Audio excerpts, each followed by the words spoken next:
Mas pinalakas ng Police Regional Office 5 ang kakayahan nito sa mabilis na pagtugon sa emergency matapos tumanggap ng 20 motorsiklong emergency response units mula sa Department of the Interior and Local Government noong Agosto 10 taong kasalukuyan sa Police Regional Office 5 Grandstand Extension Camp Brigadier General Simeon A. Ola, Legazpi City.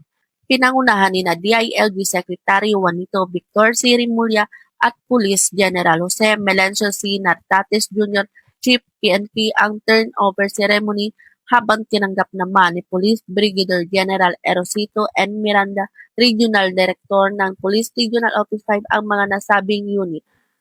Inaasahang makatutulong ang mga motorsiklo sa pagpapabilis ng 911 emergency response operation sa Bicol lalo na sa mga lugar na nangangailangan ng agarang police assistance. Magagamit ang mga unit sa pagtugon sa mga aksidente, emergency calls, traffic-related incidents, security concerns at iba pang sitwasyong nangangailangan ng agarang aksyon ng pulisya. Ipamamahagi ang 20 motorcycle emergency response unit sa Albay at Camarines Sur upang higit na mapalakas ang public safety at emergency response operation sa dalawang lalawigan. Tinanggap din ang mga unit ni na Albay Governor Noel E. Rosal at Camarines Sur Governor Luis Raymond L. Rey Villafuerte.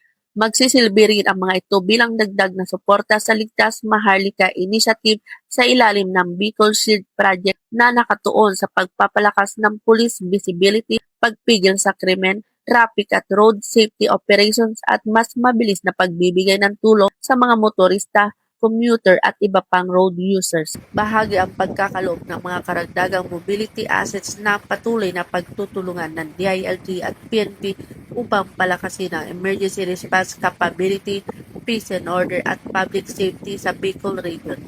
Inaasang mas mapalalakas ng Police Regional Office 5 ang police presence sa mga pangunahing lansangan, urban centers at iba pang strategic areas alinsunod sa layunin ng Safer Cities Initiative at sa paninindigang serbisyong mabilis, tapat at nararamdaman sa bagong Pilipinas. Mula dito sa Police Regional Office 5, ako ang inyong PNN Correspondent, Police Corporal Doxy Charis Casasos, nagbabalita para sa Police News Network. Alagad ng batas taga-taguyod ng Balitang Pulis. Bagong PNP para sa bagong Pilipinas, serbisyong mabilis, tapat at nararamdaman.